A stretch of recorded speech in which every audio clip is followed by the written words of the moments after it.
Olá pessoal, eu sou a professora Edilene e na nossa aula de hoje nós iremos estudar os ecossistemas, os fatores bióticos e abióticos, bem como as relações existentes entre os seres vivos que estão presentes nesses ecossistemas, tá certo?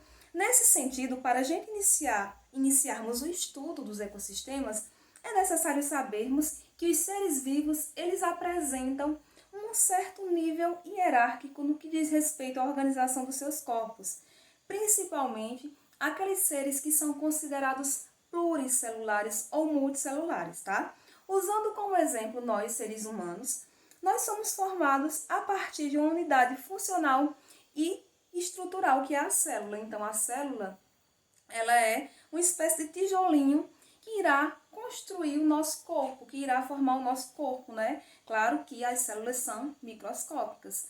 Nesse sentido, um conjunto de células semelhantes, trabalhando juntas, formam um tecido, tá? Então, existem vários tipos de tecido no nosso corpo. Por exemplo, tecido epitelial, tecido conjuntivo, tecido nervoso, tá? E cada tecido ele vai ter uma função específica que é formar um órgão.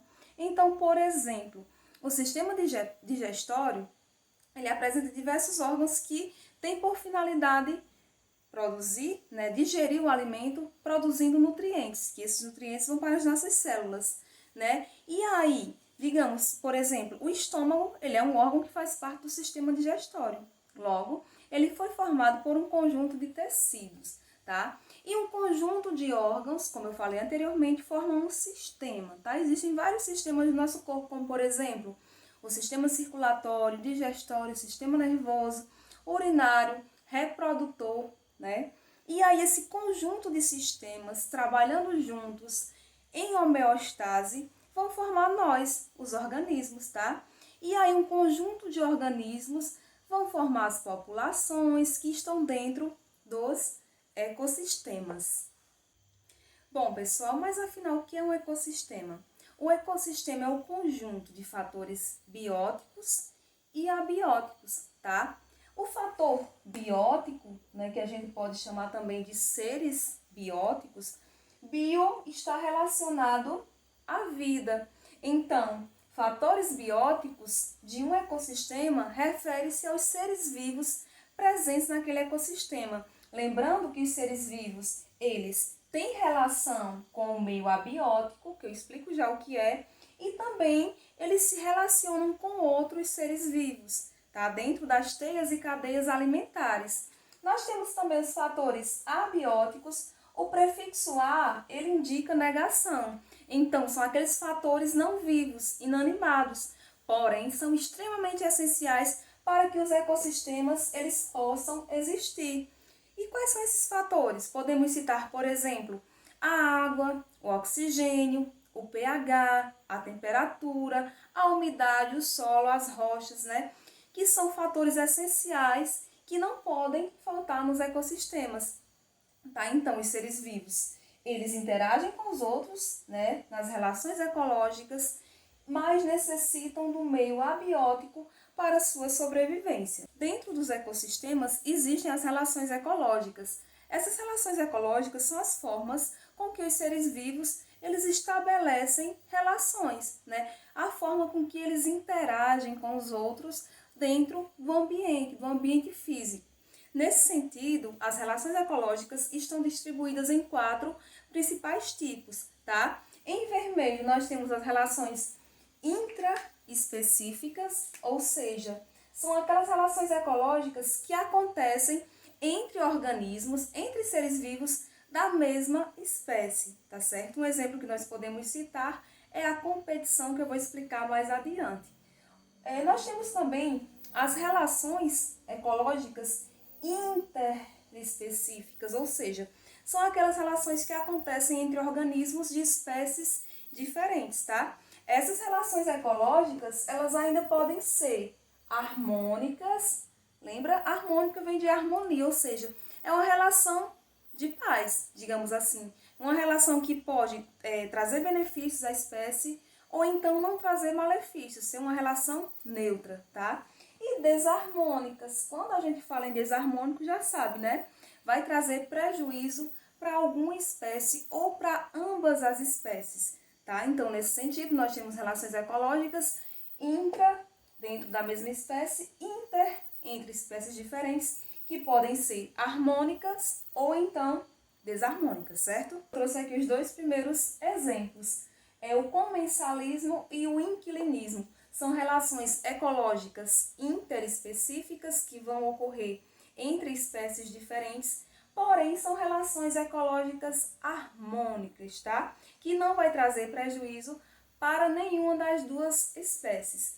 Nesse sentido, o comensalismo é uma relação ecológica estabelecida entre dois seres vivos, como por exemplo, eu vou colocar aqui, o tubarão e a rêmora, onde o tubarão, ele vai se alimentar, né? O tubarão, como nós sabemos, é um carnívoro, ele vai se alimentar de outros peixes, e aí o resto dos alimentos que o tubarão, ele vai liberando, né, na água, a rêmora vai lá, se fixa no tubarão, e aí vai se alimentando daqueles restos de alimento, né? E além de conseguir alimento, ela vai conseguir transporte. Existem vários outros exemplos, porém esse é o mais comum.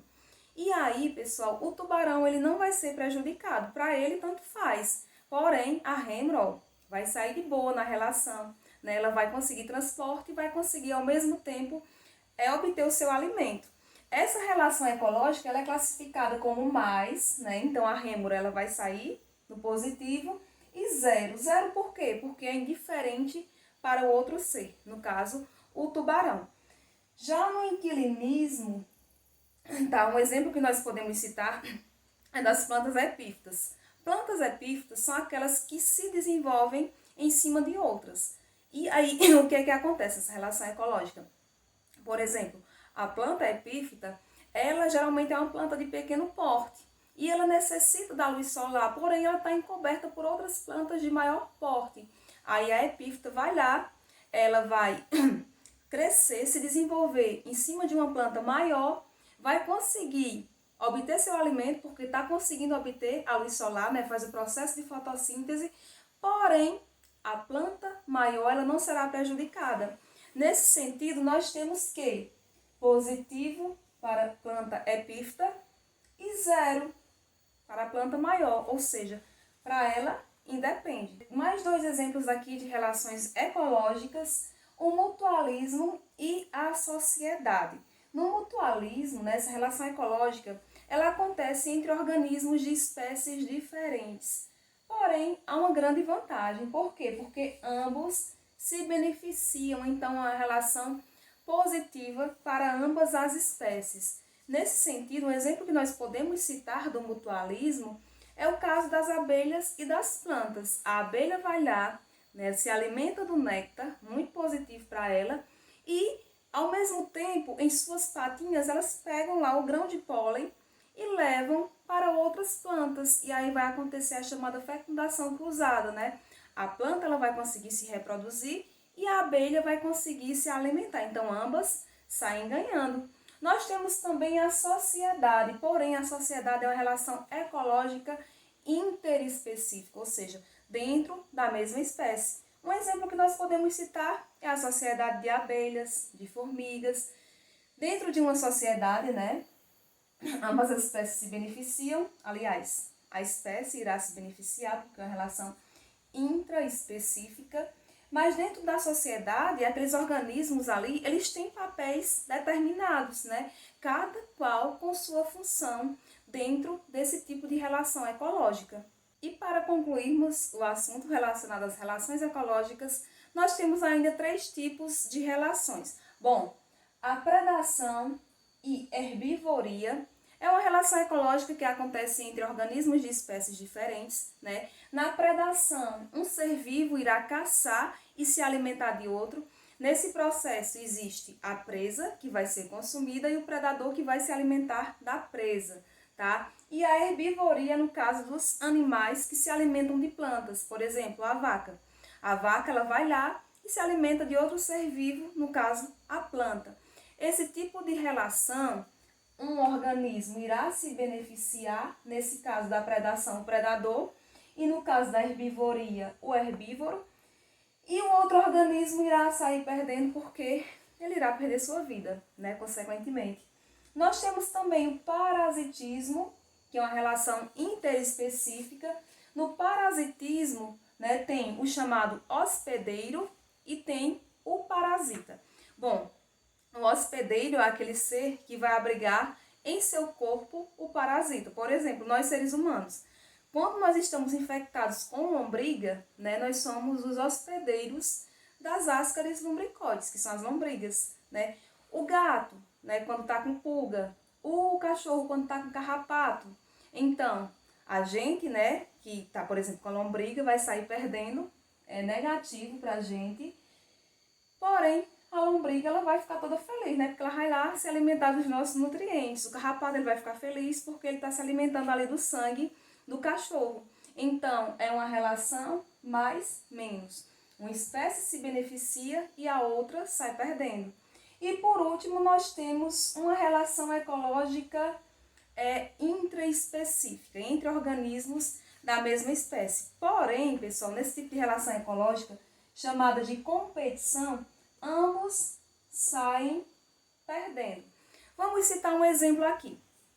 Lá na savana africana, 2 leões estão brigando, estão competindo por uma fêmea, tá? E aí eles vão brigar até um sair perdendo e o outro, ele, digamos assim, vencer.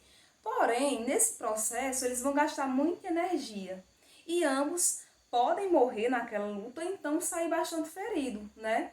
Nesse sentido, esse tipo de competição, ela é maléfica para ambas as espécies. Outro tipo de competição também que nós podemos citar é a competição por espaço, por habitat, né? Existem seres da mesma espécie que têm um nível de hierarquia. Então, eles não podem estar naquele mesmo lugar ao mesmo tempo. E aí vão brigar por um espaço. São organismos da mesma espécie que estão brigando por um mesmo espaço, estão gastando energia. E aí, um deles pode vir a óbito ou então ficar, como eu falei anteriormente, muito ferido, tá? Então, pessoal, esses são os tipos de relações ecológicas que acontecem nos ecossistemas. Existem outras, né? Vocês podem dar mais uma pesquisada. Porém, essas que eu mencionei são as principais. Então é isso, eu espero que vocês tenham compreendido. Um beijo e até a próxima aula.